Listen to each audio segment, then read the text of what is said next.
आई तुझा आशीर्वाद मालिकेच्या आजच्या भागामध्ये आपण पाहत आहोत. अण्णा हे बाहेरून आलेले असतात. जेव्हा समोर येतात तेव्हा मात्र अवनी तिथे असते आणि म्हणत असतात, रांगोळी कोणच काय सुनबाई, ही रांगोळी कोणी काढलेली आहे? तेव्हा अवनी म्हणत असते, अण्णा कशी आहे रांगोळी?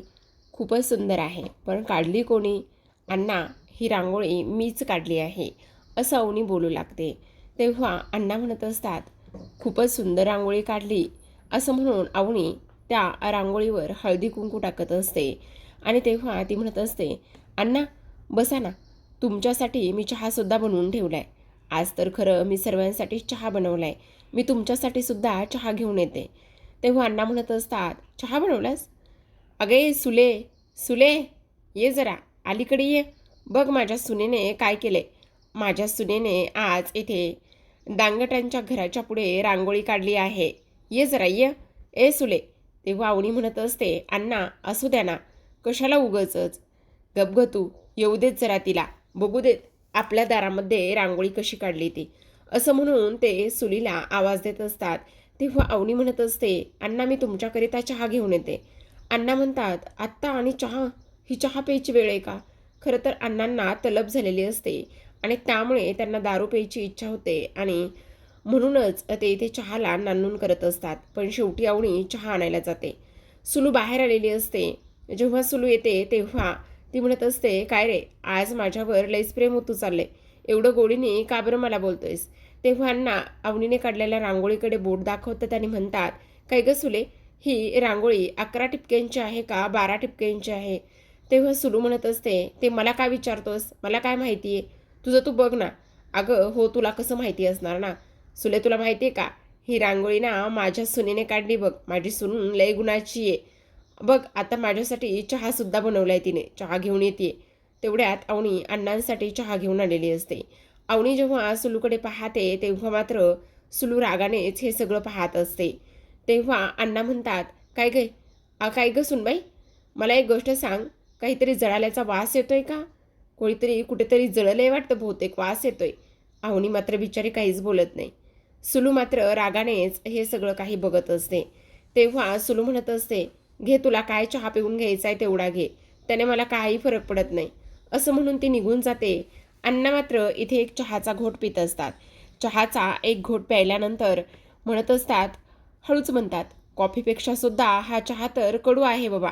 त्यानंतर पुन्हा अवनी म्हणत असते, काय झालं अण्णा, जास्त स्ट्रॉंग झाला आहे का?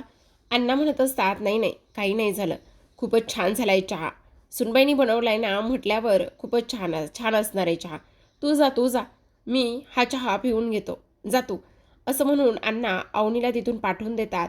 आणि त्यानंतर म्हणत असतात, चहा जरा कडूच झाला आहे, पण असू दे, माझ्या सुनबाईनी बनवला आहे ना, आणि माझ्या सुनबाईनी बनवलेला चहा मी नाही पिणार तर कोण पिणार?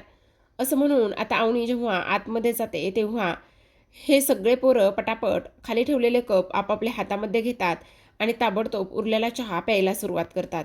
अवनी जेव्हा येते तेव्हा अवनी म्हणत असते, हे काय, तुम्ही सगळेजण अजून चहाच पिताय, तुम्हा सर्वांचा चहा पिऊन झाला नाही का?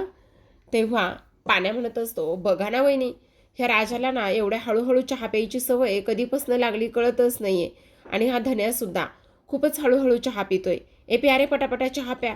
अवनी म्हणत असते, खरंच ना, नक्की ना, म्हणजे चहामध्ये काही गडबड तर नाही ना, चहा चांगला झालाय ना? तेव्हा पाण्या म्हणत असतो, हो तर, चहा तर एक नंबर झालाय, तुम्हाला काळजी करण्याची काहीच गरज नाही, असं इथे तो बोलत असतो. तेव्हा इथे आता अवनी म्हणत असते, बरं माझ्यासाठी ना थोडासा चहा मी शिल्लक ठेवलाय, मी पटकन जाते आणि तो चहा मला सुद्धा घेऊन येते, असं म्हटल्याबरोबर आता हे तिघी चौघी जण म्हणत असतात, नाही नाही नाही नाही वहिनी, अजिबात नाही, तुम्ही आजचा चहा अजिबात प्यायचा नाही. पाण्या म्हणत असतो, हो नाही प्यायचा. धन्या तर धावतच जातो आणि म्हणत असतो, वहिनी तो सगळा चहा ना आम्हालाच प्यायचा आहे, तुम्ही अजिबात प्यायचा नाही, असं म्हणून तो आता सगळ्यांच्या कपामध्ये शिल्लक राहिलेला थोडा थोडा चहा ओतत असतो. तेव्हा अवनी म्हणत असते, अरे असं काय करतोयस, दे ना मला जरा चहा दे. पण आता तो म्हणत असतो, नाही वहिनी, तुम्ही काय, तुमच्या हातचा चहा आहे, तुम्ही कधी बनवून पिऊ शकता, पण हा जो चहा आहे ना तो आम्हालाच प्यायचा आहे, कारण तुम्ही आमच्यासाठी हा चहा बनवलाय ना, आणि म्हणूनच आम्हाला तो चहा प्यायचा आहे असं इकडे ती बोलत असते.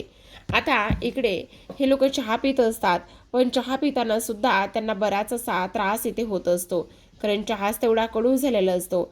चहामध्ये अवनीने सर्व काही टाकलेलं असतं, पण साखर मात्र टाकायची ती विसरलेली असते.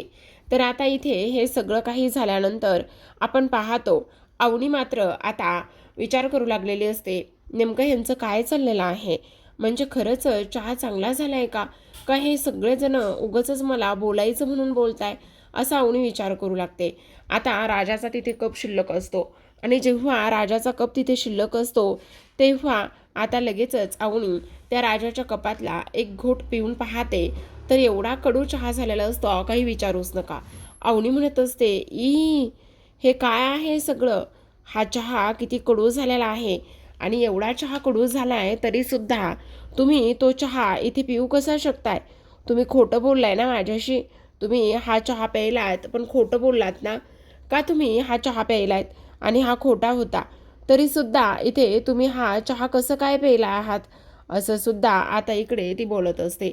आता हे सगळं काही बोलल्यानंतर यशोदा म्हणत असतो, त्याचं काय आहे ना, हे बघा आम्हाला कळतंय की हा चहा खरंच कडू होता, पण तुम्हाला सांगू का, सगळ्यात महत्त्वाची गोष्ट म्हणजे तुम्ही बनवलाय ना हा चहा, आणि तुम्ही बनवला आहे ना म्हणून आम्हाला तो चहा प्यायचा होता आणि त्यामुळेच आम्ही तुम्हाला काहीही सांगितलं नाही.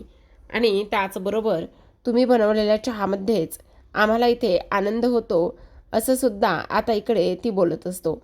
त्याचबरोबर हे सगळं काही बोलत असताना आता आपण पाहतो अवनीला इथे वाईट वाटलेलं असतं की तिच्यामुळे त्यांची सगळी सकाळ इथे खराब झाली आहे.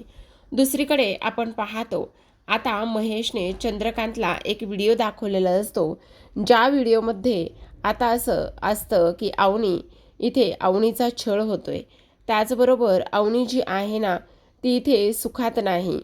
ह्या सगळ्या गोष्टी इथे आता दिसून आलेल्या असतात आणि तेव्हा मात्र चंद्रकांतला फार वाईट वाटत असतं. चंद्रकांत म्हणत असतात, नाही नाही, माझ्या पोरीच्या बाबतीत हे सगळं काही व्हायला नकोय, काही जरी झालं तरी माझी पोरगी इथे आली पाहिजे. त्या दांगटांची हिंमत कशी झाली हे सगळं काही करण्याची, ती इथे चंद्रकांत देशमानेची पोरगी आहे. आणि तेव्हा महेश म्हणत असतो, आला होता त्या दिवशी तिचा फोन, घरातून गेली तर गेली, आणि तुम्हाला सांगू का, ती ना इथे हे सगळं इथेच विसरून गेली, म्हणजे सर्टिफिकेट्स वगैरे ह्या सगळ्या गोष्टी ती इथेच विसरून गेली. तिने साधे तिचे सर्टिफिकेट्स वगैरे हे सुद्धा नेलं नाही, असं सुद्धा आता महेश सांगू लागतो. मग आता इकडे चंद्रकांत देशमाने म्हणत असतात, मला एक गोष्ट सांगा, सगळ्यात महत्त्वाची म्हणजे की आता 2 दिवसाने कोणता सण आहे, असं म्हटल्याबरोबर आता इकडे संगीता म्हणत असते, वटपौर्णिमा आहे. तेव्हा इथे ते म्हणत असतात, ठीक आहे, वटपौर्णिमा आहे ना, तर एक काम करा, काही झालं ना तरी अवनीला वटपौर्णिमेसाठी इकडे बोलवून घ्या आणि त्याचबरोबर तिला फोन करा आणि तिला सांगा की इथे तुझे जे काही सर्टिफिकेट्स आहेत ना ते तुला घेण्यासाठी यायचं आहे, ही गोष्ट तिला सांगा. असं म्हटल्याबरोबर महेश मात्र पाहतच राहतो. महेशला तर धक्का बसतो की खरंच इथे तिचे सर्टिफिकेट्स वगैरे द्यायचे आहेत का. मग आता इथे तो म्हणत असतो, काय सांगताय, सर्टिफिकेट्स, हो सर्टिफिकेट्स, त्यासाठी तिला फोन करा. एकदा का ती इथे आली ना तर मग इथून तिला पुन्हा कुठेही जाऊ द्यायचं नाही. ही गोष्टसुद्धा तेवढीच महत्त्वाची आहे. आणि फोन कुणी करायचा ते सांगतो, तर फोन इथे दुसऱ्या तिसऱ्या व्यक्तीने नाही, तर इथे संशय न येणाऱ्या अशा एका व्यक्तीने फोन करायचा. तू फोन करू नकोस. एकदा का अवनी इथे आली आणि अवनी इथे आली की मग त्या दांगटांना आपल्या तावडीतून कोणीही वाचू शकणार नाही. मग अवनीला पुन्हा पुन्हा मी तिकडे अजिबात जाऊ देणार नाही. त्याचबरोबर आपण पोलीस कंप्लेंटसुद्धा करू शकत नाही. जर आपण पोलीस कंप्लेंट करायचा विचार केला तर लास्ट टाईम पोलिसांनी आपल्यासोबत काय केलं होतं हे चांगलंच माहिती आहे ना, आणि त्यामुळे आपण पोलीस कंप्लेंटसुद्धा नाही करू शकत आहे, असं सुद्धा आता इकडे तो बोलत असतो. तेव्हा महेशला आता इकडे फोन करायला सांगण्यात आलेलं असतं आणि महेशला फोन करण्यास सांगण्यात आल्यानंतर आता इथे चंद्रकांत म्हणत असतात, आता मात्र एकदा का माझी पोरगी इथे आली की सगळं कसं सुरळीत होणार आहे, सगळं कसं व्यवस्थित होणार आहे, असं सुद्धा आता इकडे तो बोलत असतो. दुसरीकडे आपण पाहतो आता हे सर्व काही झाल्यानंतर इथे हे सगळेजण आपापल्या कामाला निघालेले असतात आणि जेव्हा कामाला जातात त्यावेळेला मात्र अवनी ह्या सर्वांना सॉरी म्हणत असते आणि आज मात्र माझ्यामुळे तुम्हा सर्वांचा दिवस खराब गेला असं सुद्धा ती बोलत असते. त्याच वेळेला इथे आता तो म्हणत असतो, यशोदा नाही नाही, तुम्हाला असं का वाटतंय? हे बघा, तुमच्यामुळे आमचा दिवस वगैरे अजिबात खराब गेला नाही.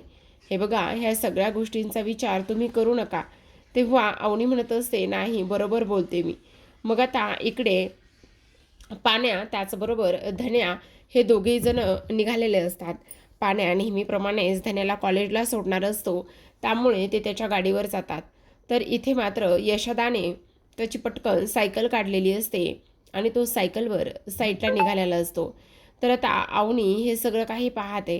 जेव्हा अवनी पाहते तेव्हा मात्र राजा पुन्हा यशोदाला खानाखुणा करत असतो आणि म्हणत असतो, काय आहे हे सगळं? अरे मला सांग यशोदा, तू वेडा आहेस का? तुला आता साईटवर जायचं आहे तर तू प्रत्येक वेळेस सायकलवरच जाणार आहेस का? तुला कळत नाही का? तू का बरं सायकलवर जातोयस? वेडा आहेस का तू? एक काम कर, ए ए पाण्या, यशोदाला टॅक्सीपर्यंत नेऊन पोहोचव. आणि त्याचबरोबर इथे तेव्हा आता यशोदा त्याच्याकडे रागाने पाहत असतो, पण राजा मात्र अवनीसमोर खानाखुणा करत असतो आणि त्याला सायकलवर जाऊ नको असं सांगत असतो. कारण अवनीला त्याने सांगितलेलं आहे की हा जो यशोदा आहे ना, तो मात्र खूप मोठा कॉन्ट्रॅक्टर आहे आणि तो आता सायकलवर नाही जाऊ शकत. आता तो लगेचच इथे ह्याच्यामध्ये गाडीवर बसतो आणि गाडीवर बसल्याबरोबर इथे राजा अवनीला म्हणत असतो, बघितलं का, आज जरी हा अशा पद्धतीने गेलेला असला ना गाडीवरती, तर उद्या मात्र पुन्हा तो त्याच्या सायकलवरच जाईल. मी तुम्हाला खात्रीने सांगतो, असं इकडे तो अवनीला सांगत असतो. कारण तो काय ना एक जंटलमॅन आहे. त्याला ना जमिनीवर राहायलाच आवडतं. तो कितीही मोठा झाला ना तरीसुद्धा त्याला हवेमध्ये उडायला अजिबातच आवडत नाही. तो एक जंटलमॅन आहे असं सुद्धा तो बोलू लागलेला असतो. तेव्हा अवनीच्या मनामध्ये राजाविषयी आणखीन काही गोष्टी येऊ नयेत म्हणून त्याची ही धडपड सुरू असते. आता इकडे अवनी म्हणत असते, बरोबर सगळे तर गेलेले आहेत, पण मला एक गोष्ट समजत नाही, तुझं काय चाललेलं आहे? तू कधी जाणार आहेस? तेव्हा तो म्हणत असतो, मी कुठे जाणार आहे? तुला नाही कामाला जायचं? सगळेजण आपापल्या कामाला गेलेत, सगळेजण त्यांची कामं करतायत, तुझं काय चाललेलं आहे? तुला कामाला नाही का जायचं? असं आता इकडे तो बोलत असतो. तेव्हाच अवनी म्हटल्यानंतर इथे राजा म्हणत असतो, मनामध्ये हळूच बोलतो, काम असेल तर जाईल ना. अवनी म्हणते, काही म्हणालास का? नाही नाही, छे छे, मी कुठे काय म्हणालो. हे बघ, तू जर माझ्यासाठी कामावर जात नसलास ना तर असं अजिबात करू नको. ताबडतोब कामाला जायचं, समजलं का? अजिबात घरी थांबायचं नाही. तेव्हा तो म्हणत असतो, नाही नाही, त्याचं काय आहे ना, खूप सारे माणसं आहेत आणि खूप सारे माणसं असल्या कारणाने ना मी सर्वांना व्यवस्थित कामाला लावलं आहे. तुम्हाला काळजी वगैरे करण्याची काहीच गरज नाही आहे. आणि आपले खूप सारे स्टाफ आहे, खूप सारे पोरं आहेत, मी सगळ्यांना वाढवलं आहे ना आणि त्यामुळे ते त्यांची कामं करतात. मला असं पर्सनली तिथे जाऊन काम वगैरे करण्याची काहीच गरज नाही आहे असं इकडे तो बोलत असतो. तेवढ्यातच अवनी म्हणत असते, हे खूप जास्त अनप्रोफेशनल आहे हा राजा, हे फार चुकीचं करतोयस तू, अशा पद्धतीने नाही वागायचं आहे. तुझ्या लक्षात येतं आहे का की तू कामाला जायचं म्हणून, जायचं म्हणजे जायचं, मी तुझं अजिबात ऐकणार नाही आहे. आणि जर तू कामाला नाही गेलास ना तर मग मी सरळ सरळ घर सोडून जाईल. तेव्हा तो म्हणत असतो, नाही नाही, नको नको, माझा मी जातो कामाला, असं म्हणून राजा आता बाहेर निघून जातो. दुसरीकडे अण्णा हे बसलेले असतात त्यांच्या जागेवर. आता खरं तर त्यांना ना दारू प्यायची असते आणि दारू पिण्यासाठीच त्यांची सगळी काही धडपड सुरू असते. पण अवनीमुळे मात्र त्यांना काही लवकर दारू मिळत नाही. कारण अवनी बाहेरून घरात येते आणि म्हणत असते, अण्णा, हां बोला बोला ना सुनबाई, गेले का? सगळे गेले? हो अण्णा, सगळे गेलेले आहेत असं अवनी सांगू लागते. अच्छा, सगळे गेले का? बरं बरं बरं बरं, गेले गेले, सगळे गेले. मग अण्णा, मला एक गोष्ट सांगा, आपलं घर किती सुंदर आहे ना, म्हणजे पाठीमागे अंगण आहे, समोर एवढं अंगण आहे, प्रशस्त आहे, पाठीमागून इथे हवा येते, त्याचबरोबर प्रकाशसुद्धा एवढा येतो. मग एवढं काही सुरू असतानासुद्धा मला एक गोष्ट सांगा, आपण आपल्या घराचं रिनोव्हेशन का बरं करून घेत नाहीत? तेवढ्यातच आता अण्णाला पाणी प्यायचं असतं. म्हणून अण्णा म्हणतात, तहान लागली, तहान लागली. अवनी म्हणत असते, मी आणते तुमच्यासाठी पाणी. मग आता अण्णा म्हणत असतात, नाही नाही, त्याची काही गरज नाही, मी घेऊन येतो ना पाणी. असं म्हणून ते किचनमध्ये जातात. तिथेच हंड्यावरती एक तांब्या ठेवलेला असतो आणि त्या तांब्यामध्ये आता इथे मात्र लगेचच हे अण्णा दारू ओततात आणि दारू ओतत असताना अवनी पुन्हा पाठी आलेली असते, त्यामुळे अण्णा घाबरतात. पण मध्ये फ्रीज असल्या कारणाने अण्णा काय करतात ही गोष्ट मात्र अवनीला समजून येत नाही. मग आता अवनी म्हणत असते, तेच तर मी अण्णा सांगते ना तुम्हाला, आपण मस्त ह्या घराचं रिनोव्हेशन करून घेऊया ना. यशोधन दादा नक्कीच करतील ना हे सगळं. तेव्हा अण्णा म्हणत असतात, कोण यशोधन? अहो आपले यशोदा, यशोदा. हां मग तसं म्हण ना, यशोदा असं म्हण ना. हां हां, मग ते आपल्या घराचं रिनोव्हेशन वगैरे करू शकतात की नाही? तेव्हा अण्णा म्हणत असतात, नाही ना अगं, ते 2 पाठीवर पडून आलेत ना, ते भाऊ भाऊ. कारण तुला सांगू, मला हे काहीच करू देत नाही येतं. का अण्णा करू देत नाही येतं मला सांगा, त्यांचा काय संबंध आहे? अगं नाही ना, तुला सांगू का, त्यांना आपल्या ह्या घरामध्ये हिस्सा हवा आहे आणि हिस्सा हवा असल्यामुळे त्यांचं एकच चाललेलं आहे की इकडे ह्या घराचं रिनोव्हेशन करायचं नाही आहे म्हणून. आणि त्यामुळे ह्या घरावर त्यांनी आणि माझ्यावर कंप्लेंटसुद्धा टाकलेली आहे आणि त्यामुळे आपल्याला ह्या घराचं फारसं काहीच करता येत नाही असं अण्णा आता इकडे सांगू लागलेले असतात.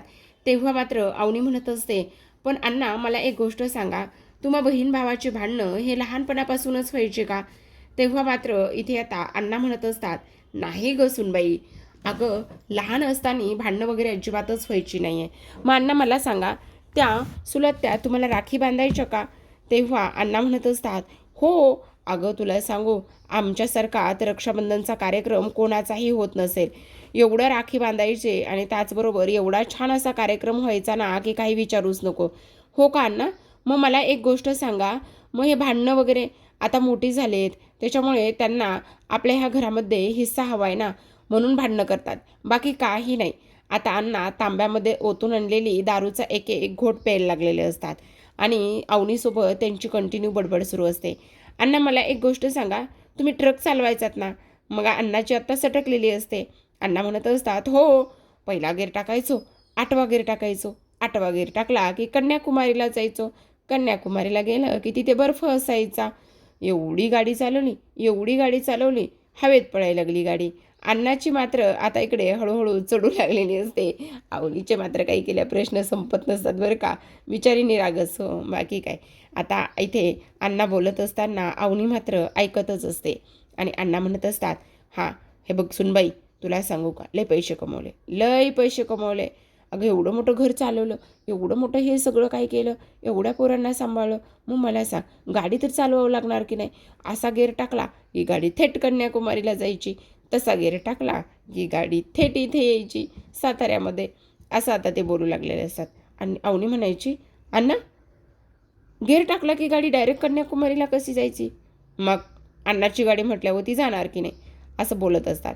आता मात्र अण्णाला हळूहळू चढू लागलेले असते. अण्णा फक्त तोंडाच्याच वाफा दौडत होते आतापर्यंत, आता मात्र त्यांचं शरीरसुद्धा त्यांची साथ सोडू लागलेलं असतं.